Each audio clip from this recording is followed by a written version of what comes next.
Kumele niqondisise abantu bakithi ukuthi sibhekelela nezimpi zomhlaba.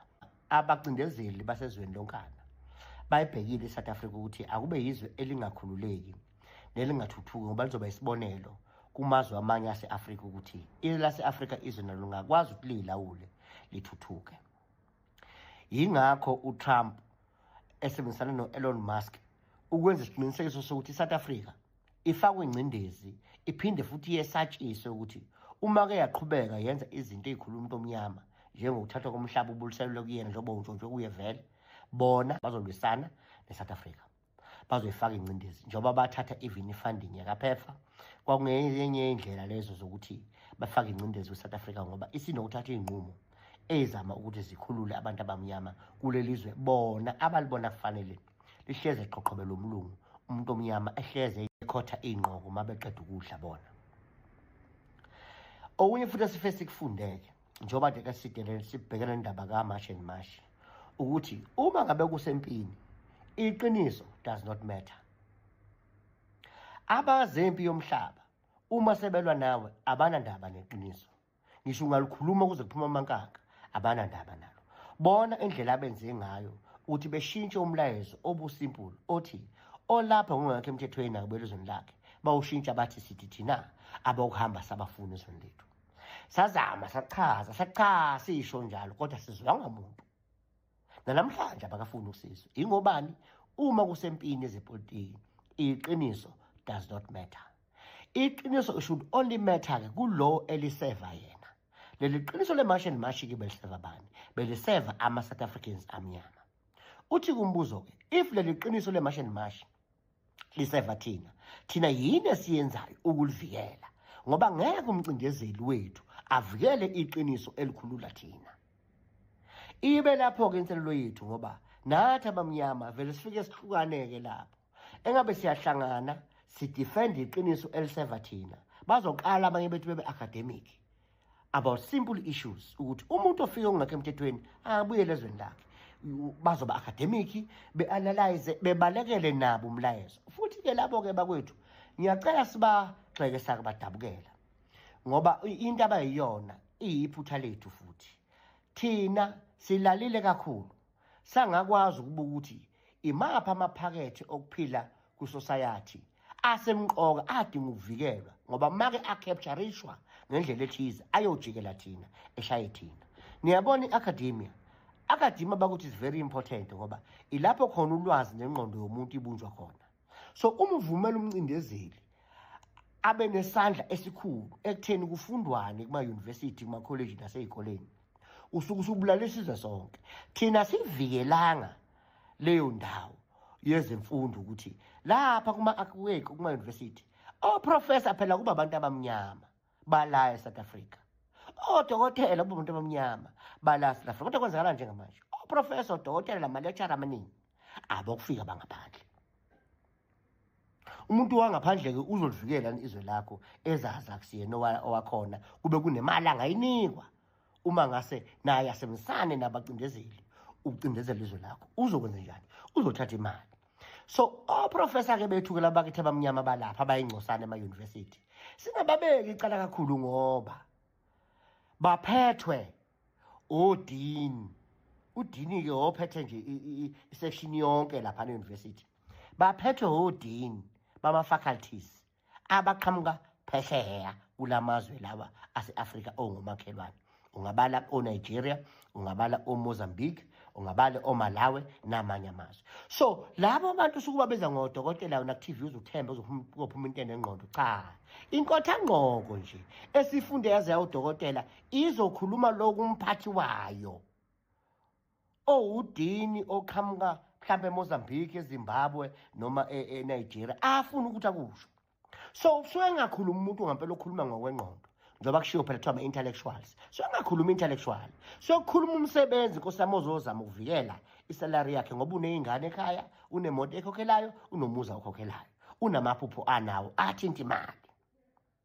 So iphutha lethu ukuthi siyekele ukuthi lama-university agcine edominatwa oprofessor nodokotela abaqhamuka ngaphandle.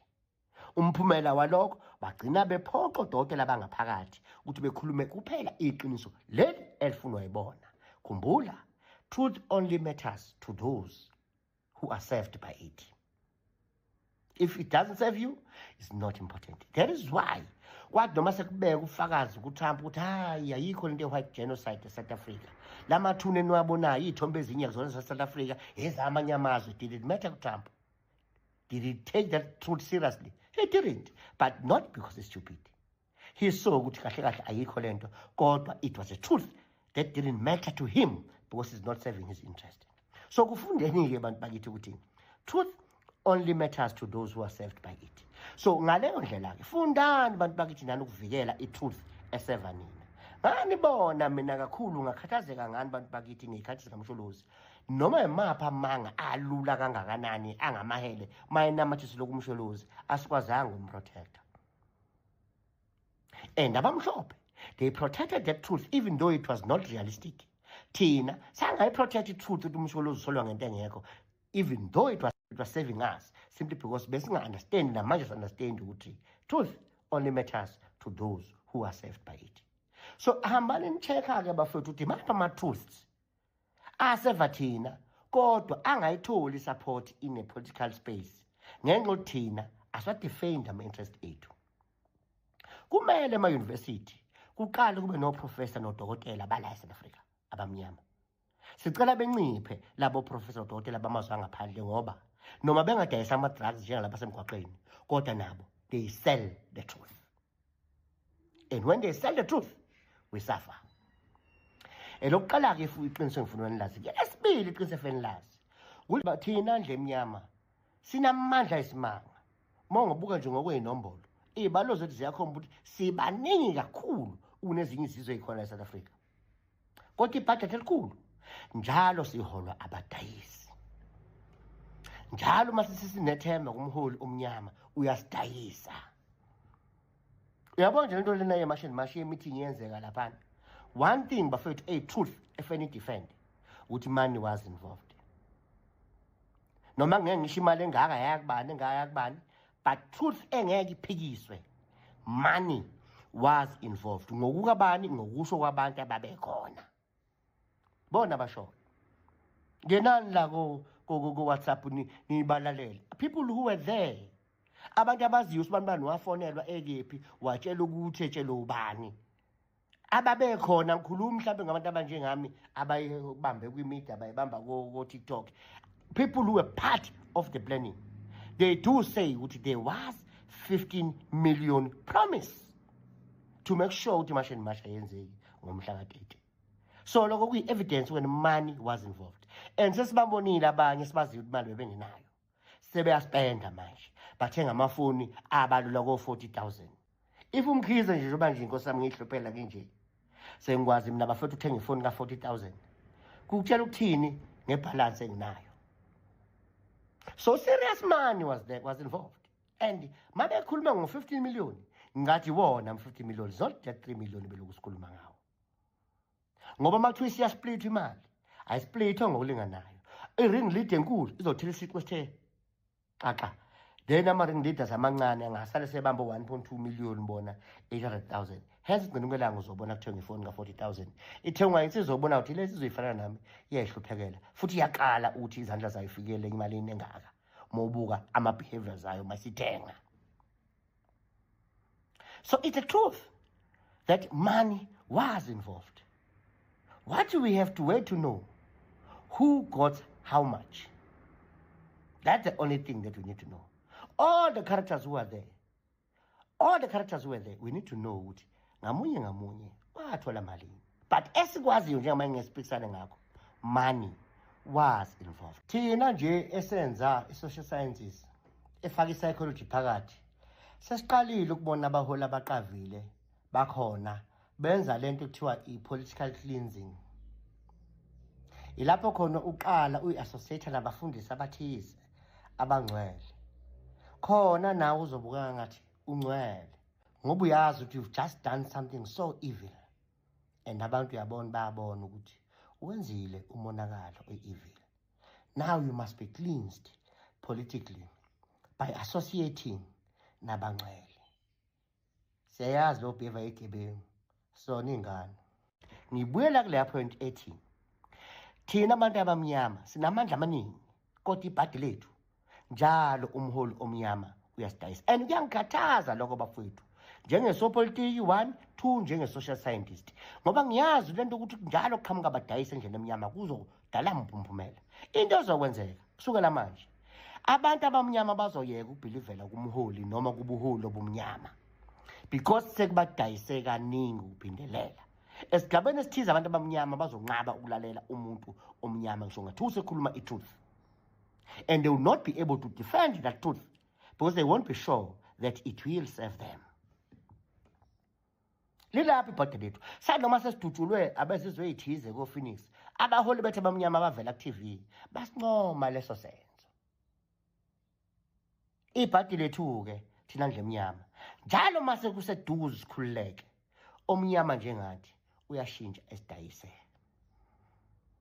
Kuleya visit, one thing for sure is no longer arguable.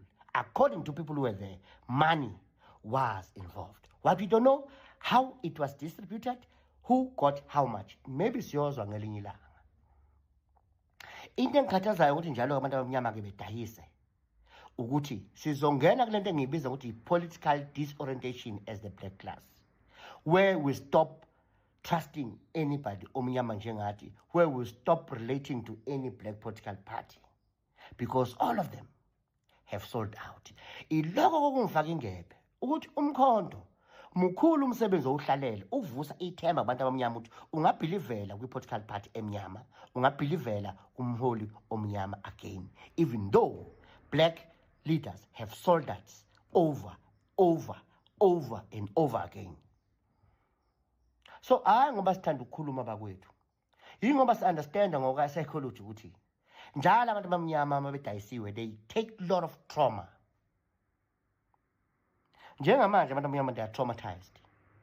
We believed kakhulu kuma-leaders e-March and March. Ngicela ukukhipha umama uJacinta, usayibambile yena, sengisho laba bebegqamile eceleni kwakhe.